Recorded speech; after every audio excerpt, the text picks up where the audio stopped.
when you sold Micro Solutions for a couple $1 million, I read that $6 million. Don't push it down. $6 million. I got a couple million out of it, yeah.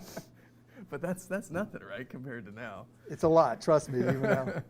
But you took that money and then you invested it into other technology stocks that you knew, and then you took that and then went from broadcast.com and then boom, everything. What were those stocks that you invested in? So we teach our kids kind of the Peter Lynch adage, invest in what you know. Yeah. And I think you took that. And that's exactly what I did. I mean, look, I spent 7 years installing local area networks, writing software, doing wide area networks, and so I knew what a router, which companies' routers worked and didn't work, which companies' bridges and software worked and didn't work, which products were selling, which products weren't. And so I used that to my advantage because back then it was a little bit easier because there weren't as many people, there weren't as many analysts covering everything, right? And so all these huge hedge funds, once they saw that I was killing it, they were like, okay, we're going to talk to this guy, and literally took my trading experience. I was making 85, 100% a year, and created a hedge fund out of it. And and then we just immediately sold it. So it turned out really well. But I did that now, and I'm telling you, the Peter Lynch experience is going to be interesting in terms of, okay, where do you shop, what do you do, what websites do you go to?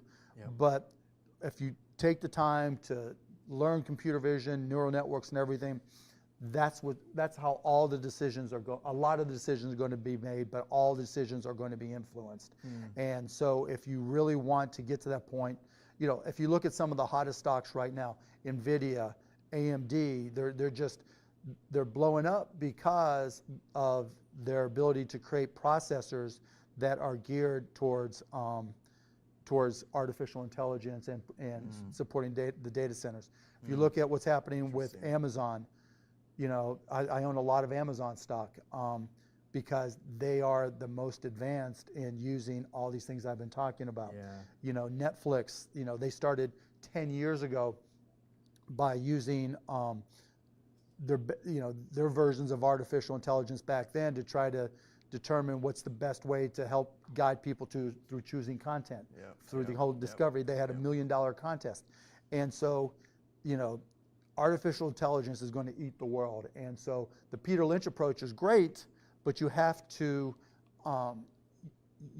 be where the decision, you have to understand that, right? Which is not an easy industry. No, and plus the other problem is there's a lot fewer companies going public these days, right? Back when we went public 20 years ago, there were 9,000 companies that were public. Now there's under 4,000.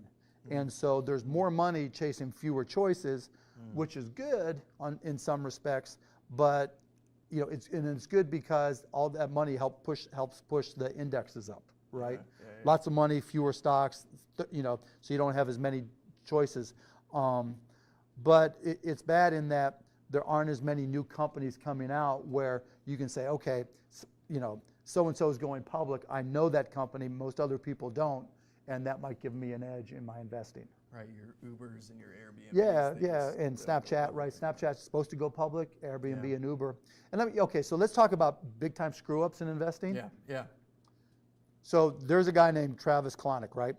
And he had a company called Red Swoosh. And I invested in it and we sold it and we made a little bit of money. His next company, he emails me, he's got this thing called Uber Cab.